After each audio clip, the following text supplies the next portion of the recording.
Assalamualaikum warahmatullahi wabarakatuh. Kami dari kelompok 2 dengan mata kuliah Matematika Biologi dengan beranggotakan Stefani Bezali, lalu ada teman saya Anissa Ramawati, Vivi Sandriani, Leli Marwiyah, dan Putri Suryani. Kali ini akan membahas mengenai model matematika HIV/AIDS dengan treatment. Yang pertama akan disampaikan oleh Anissa Ramawati. Kepada Anissa dipersilakan. Baik, Assalamualaikum warahmatullahi wabarakatuh. Pada kesempatan kali ini saya akan menjelaskan tentang latar belakang masalah. AIDS merupakan penyakit menular yang merusak sistem kekebalan tubuh manusia akibat infeksi virus HIV. Penyebaran HIV atau AIDS sudah menginfeksi jutaan orang di seluruh dunia. Diperkirakan pada 2005 itu ada sekitar 38,6 juta orang yang terinfeksi AIDS. Pada 2006 itu ada sekitar 39,5 juta orang di dunia hidup dengan HIV. Pada 2015 itu ada sekitar 36,7 juta orang hidup dengan HIV atau AIDS. Pada 2017 itu ada sekitar 36,9 juta orang yang hidup dengan HIV. Kemudian pada 2018 itu ada sekitar 37 juta orang terkena HIV atau AIDS. Dari perkiraan data yang didapat, itu diperkirakan bahwa HIV atau AIDS masih aktif dan ada sampai saat ini.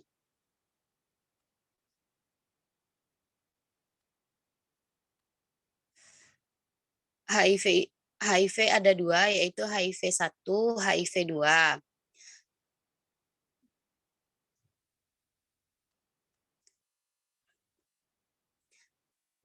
Baik HIV-1 maupun HIV-2 sama-sama menginfeksi sel darah putih, khusus yang mengandung permukaan molekul C4+ pada sel T atau disebut juga sel TC4+, yang berfungsi melawan berbagai infeksi virus penyakit atau bagian dari sistem kekebalan tubuh. Oleh karena itu, dengan adanya virus HIV di dalam tubuh dapat merusak sistem kekebalan tubuh seseorang.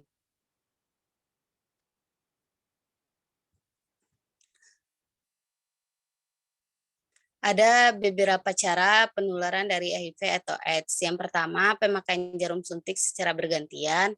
Yang kedua, penggunaan peralatan tato dan tindik yang tidak disterilkan. Yang ketiga, melakukan hubungan seks atau transfusi darah. Yang keempat, menular dari ibu hamil ke janin yang dikandungnya. Seiring berkembangnya zaman, ilmu pengetahuan juga ikut berkembang, termasuk pada matematika. Salah satunya yaitu model matematika. Pada pembahasan kali ini, kita akan membahas tentang model matematika HIV atau AIDS dengan treatment. Sekian dari saya kembalikan ke moderator. Baik, terima kasih Anissa. Selanjutnya, kajian teori akan disampaikan oleh Vivi Sandriani. Kepada Vivi dipersilakan. Baik, saya akan melanjutkan tentang kajian teori dari HIV/AIDS. Sejarah HIV/AIDS diawali saat ada sejenis simpanse sebagai sumber infeksi HIV ke manusia di Afrika Selatan.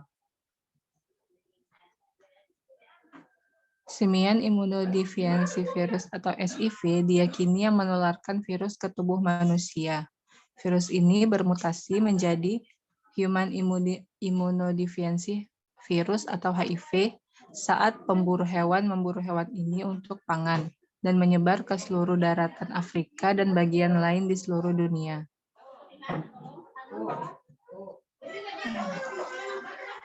Di Indonesia, HIV pertama kali dilaporkan di Bali pada bulan April 1987, terjadi pada orang berkebangsaan Belanda.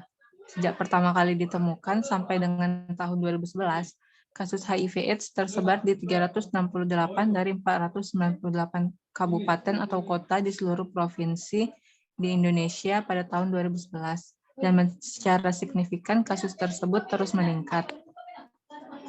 Pengertian HIV itu sendiri yaitu adalah sebuah virus yang menyerang sistem kekebalan tubuh manusia. Sedangkan AIDS adalah sindrom dengan gejala infeksi oportunistik atau kanker tertentu akibat menurunnya sistem kekebalan tubuh oleh infeksi HIV.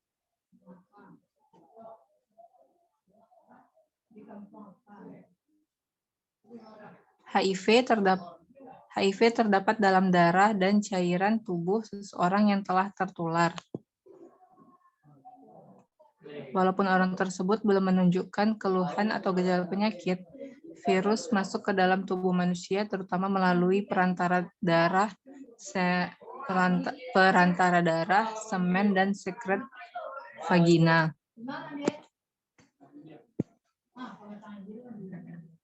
HIV/AIDS tidak menular melalui yang pertama yaitu peralatan makan, bersin atau batuk di dekat penderita HIV, berpelukan dan berjabat tangan atau bersalaman, bersentuhan dengan orang yang terinfeksi HIV, hidup serumah dengan orang yang terinfeksi atau not sex, gigitan nyamuk, menggunakan kamar mandi dan toilet bersama, berenang bersama.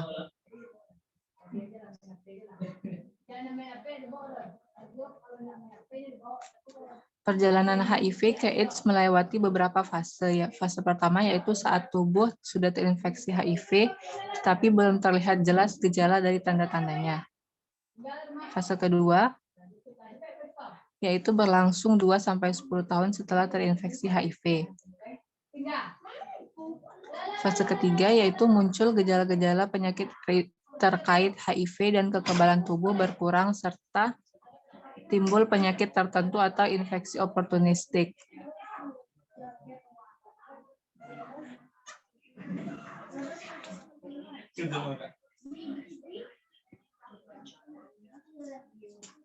Metode yang direkomendasikan oleh Kemenkes untuk mencegah penularan HIV yaitu ada abstinence, tidak melakukan hubungan seks bebas.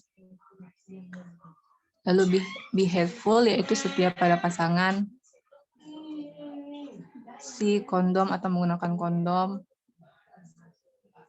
di drugs atau menjauhi narkoba dan jarum suntik berbagi, education atau pengetahuan mengenai HIV/AIDS.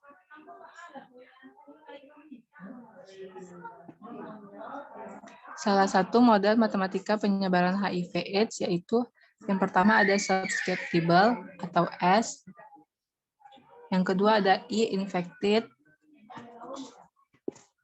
dan yang ketiga ada abstain.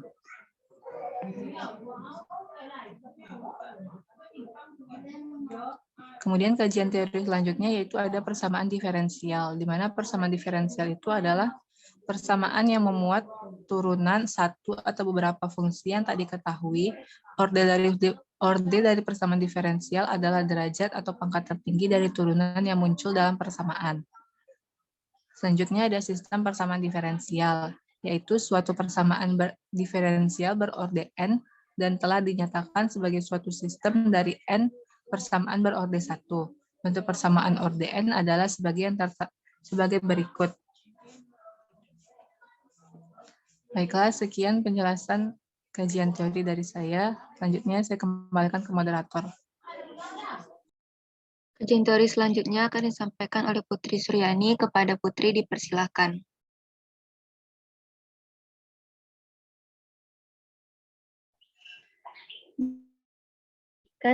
Materi kajian teori yaitu titik equilibrium dan kestabilannya. Titik equilibrium merupakan titik tetap yang tidak berubah terhadap waktu. Dan dimisalkan suatu sistem persamaan diferensial yaitu dx per dy sama dengan fx, y dan dy per dt sama dengan gx, y. Dan sebuah titik x0 itu data atau titik keseimbangan dari persamaan diferensial sebelumnya. Apabila memenuhi syarat fx0, y0-nya itu bernilai 0 dan g, y0-nya itu bernilai titik equilibrium X 0,y0 di sistem 1 yang bernilai konstan.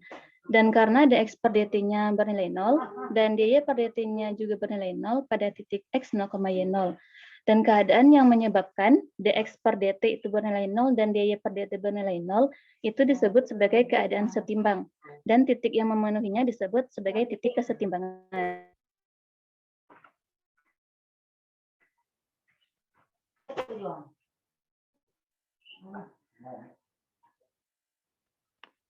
Analisis kestabilan titik equilibrium dilakukan melalui matriks Jacobian. Penentuan kestabilan titik equilibrium diperoleh dengan melihat nilai-nilai eigennya, yaitu yang dilambangkan dengan lambda I, dengan I-nya dari 1, 2, 3 sampai dari determinan lambda I dikurang lambda dengan 0. I adalah matriks identitas. Secara umum, dapat disimpulkan bahwa equilibrium itu mempunyai dua sifat. Yang pertama, stabil jika setiap nilai eigen realnya bernilai negatif, yaitu lambda I-nya kecil dari 0 untuk semua nilai I. Dan setiap komponen nilai eigen kompleks lebih kecil atau sama dengan 0, atau dilambangkan dengan R lambda I kecil sama dengan 0 untuk semua nilai I. Dan dapat dikatakan tidak stabil jika setiap nilai eigen real adalah bernilai negatif atau lambda I-nya besar dari 0 untuk semua nilai I.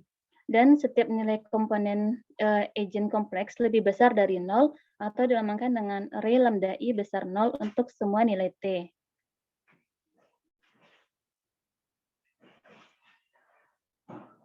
Selanjutnya yaitu bilangan reproduksi dasar atau yang sering dinotasikan dengan R0.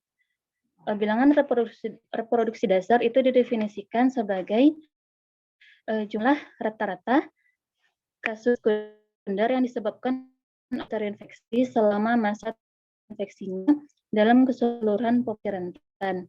Kondisi yang timbul salah jika R0 dari 1, maka penyakit hilang. Jika R0-nya bernilai sama dengan 1, maka penyakit endemik. Jika R0 dari 1, maka penyakit akibat wabah. Sekian penyampaian dari saya, dikembalikan ke Dr. Baik, terima kasih Putri. Selanjutnya, mengenai analisis model matematika. Untuk variabel yang digunakan dalam penelitian ini adalah S, I, J, A, dan T, di mana S ini adalah jumlah individu yang sehat namun rentan terinfeksi HIV/AIDS. Untuk I itu adalah jumlah individu yang terinfeksi virus HIV/AIDS.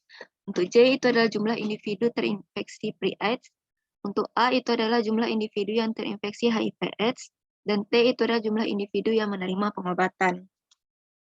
Dan parameter yang digunakan dalam penelitian ini adalah sebagai berikut, yang dimana lambda ini merupakan laju individu yang masuk kelas rentan, beta itu adalah laju keaktifan kontak, mu itu adalah angka kematian bukan karena AIDS, kappa 1 itu adalah laju progres penyakit dari terinfeksi asimptomatik menjadi pre-AIDS, kappa 2 itu adalah laju progres penyakit dari pre-AIDS menjadi pengidap AIDS, D adalah angka kematian penyakit terkait dari kasus AIDS, epsilon merupakan angka kematian karena HIV/AIDS pada individu yang menjalani treatment.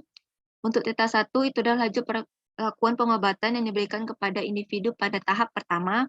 Theta 2 itu adalah laju perlakuan treatment yang diberikan kepada individu pre-AIDS. Dan theta 3 itu adalah laju perlakuan treatment yang diberikan kepada individu AIDS.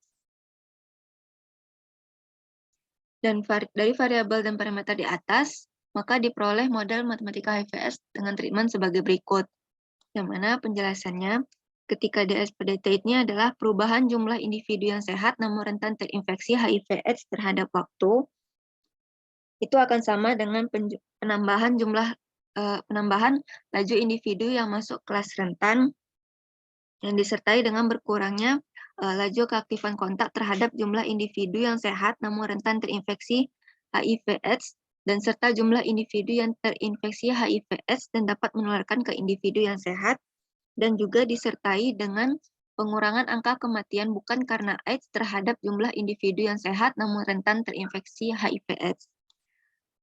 Untuk DI per DT itu adalah perubahan jumlah individu yang terinfeksi virus HIV/AIDS dan dapat menularkan ke individu yang sehat terhadap waktu akan sama dengan penambahan laju keaktifan kontak terhadap jumlah individu yang sehat namun rentan terinfeksi virus HIV/AIDS dan serta jumlah individu yang terinfeksi HIV/AIDS dan dapat menularkan ke individu yang sehat dan disertai dengan berkurangnya laju progres penyakit dari terinfeksi asimptomatik menjadi pre-AIDS dengan jumlah individu yang terinfeksi HIV/AIDS dan dapat menularkan ke individu yang sehat, yang juga disertai dengan pengurangan laju perlakuan pengobatan yang diberikan kepada individu tahap pertama, serta jumlah individu yang terinfeksi HIV/AIDS dan dapat menularkan ke individu yang sehat, dan juga disertai dengan pengurangan angka kematian bukan karena AIDS dengan jumlah individu yang terinfeksi HIV/AIDS dan dapat menularkan ke individu yang sehat. Dan untuk DJ/DT itu adalah perubahan jumlah individu yang terinfeksi pre-AIDS terhadap waktu, itu akan sama dengan penambahan laju progres penyakit dari terinfeksi asimptomatik menjadi pre-AIDS dengan jumlah individu yang terinfeksi HIV/AIDS dan dapat menularkan ke individu yang sehat, serta disertai dengan pengurangan laju progres penyakit dari pre-AIDS menjadi pengidap AIDS dengan jumlah individu yang terinfeksi pre-AIDS, dan juga disertai dengan pengurangan laju perlakuan treatment yang diberikan kepada individu pre-AIDS dengan jumlah individu yang terinfeksi pre-AIDS, serta pengurangan angka kematian bukan karena AIDS dengan jumlah individu yang terinfeksi pre-AIDS. Dan untuk DA/DT itu artinya perubahan jumlah individu yang terinfeksi HIV/AIDS terhadap waktu itu akan sama dengan penambahan laju progres penyakit dari pre-AIDS menjadi pengidap AIDS dengan jumlah individu yang terinfeksi pre-AIDS, yang disertai dengan pengurangan laju perlakuan treatment yang diberikan kepada individu AIDS dengan jumlah individu yang terinfeksi HIV/AIDS, dan juga disertai dengan pengurangan angka kematian bukan karena AIDS dengan angka kematian penyakit terkait dari kasus AIDS dan serta jumlah individu yang terinfeksi HIV/AIDS. Dan yang terakhir yaitu DT/DT ini adalah perubahan jumlah individu yang menerima pengobatan terhadap waktu akan sama dengan penambahan laju perlakuan pengobatan yang diberikan kepada individu tahap pertama dengan jumlah individu yang terinfeksi HIV/AIDS dan dapat menularkan ke individu yang sehat, akan disertai dengan penambahan laju perlakuan treatment yang diberikan kepada individu pre-AIDS dengan jumlah individu yang terinfeksi pre-AIDS, dan juga penambahan laju perlakuan treatment yang diberikan kepada individu AIDS dengan jumlah individu yang terinfeksi HIV/AIDS, dan juga disertai dengan pengurangan angka kematian bukan karena AIDS dengan angka kematian karena HIV/AIDS pada individu yang menjalani treatment, dan serta jumlah individu yang menerima pengobatan. Untuk mengenai titik equilibrium itu terjadi ketika turunan S terhadap waktu, turunan I terhadap waktu, DJ/DT, DA/DT, dan DT/DT itu akan sama dengan 0. Yang mana titik equilibrium itu terbagi menjadi titik equilibrium bebas penyakit yang dilambangkan dengan N0 dan titik equilibrium endemik dilambangkan dengan S1. Yang mana keadaan bebas penyakit dilambangkan dengan N0 dan tidak terdapat infeksi di mana I sama dengan J sama dengan A itu sama dengan 0. Dan diperoleh dengan membuat ruas kanan persamaan sama dengan 0, dan titik equilibrium bebas itu penyakit yang sesuai adalah N0 sama dengan SIJAT, di mana didapatkan S-nya itu adalah lambda per mu, dan IJAT didapatkan 0. Dan titik equilibrium penyakitnya yaitu S1 didapatkan S bintang, I bintang, J bintang, A bintang, dan T bintang. Itu nanti diasumsikan di mana yang ini itu tidak sama dengan 0, maka diperoleh S bintangnya sebagai berikut ini. I bintangnya, J bintangnya, A bintangnya, dan T bintangnya sebagai berikut. Untuk bilangan reproduksi dasar, itu angka rasio reproduksi dasar itu ditentukan dengan mencari kondisi I bintangnya besar sama dengan I besar dari 0. Yang mana dari nilai I bintang tersebut, setelah dicari itu menunjukkan bahwa I bintang itu besar dari 0. Sehingga apabila lambda beta per mu kappa 1 ditambah theta 1 tambah mu itu besar dari 1, maka ini merupakan R0-nya. Selanjutnya akan disampaikan oleh Leli kepada Leli Marwiah, dipersilakan. Baiklah, selanjutnya saya akan menjelaskan mengenai analisis kestabilan titik equilibrium. Analisis kestabilan diperoleh dari nilai eigen dan matriks Jacobian yang diperoleh melalui metode linearisasi menggunakan persamaan. Persamaan berikut adalah rumus yang digunakan matriks Jacobian untuk mencari titik equilibrium.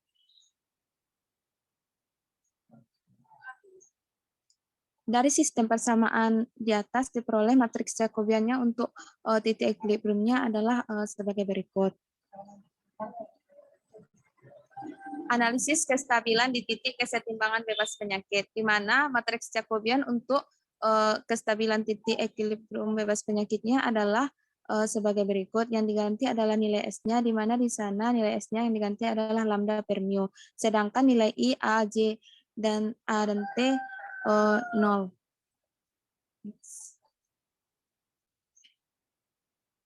Dari matriks Jacobian untuk E0 diperoleh eigen sebagai berikut, di mana lambda satunya sama dengan negatif mu ditambah epsilon, lambda 2-nya sama dengan negatif theta 3 dikurang mu ditambah D, lambda 3-nya sama dengan negatif kappa 2 dikurang theta 2 dikurang mu, lambda 4-nya sama dengan negatif mu, lambda 5-nya sama dengan kappa 1 ditambah theta 1 ditambah mu dikali dengan R0 dikurang 1.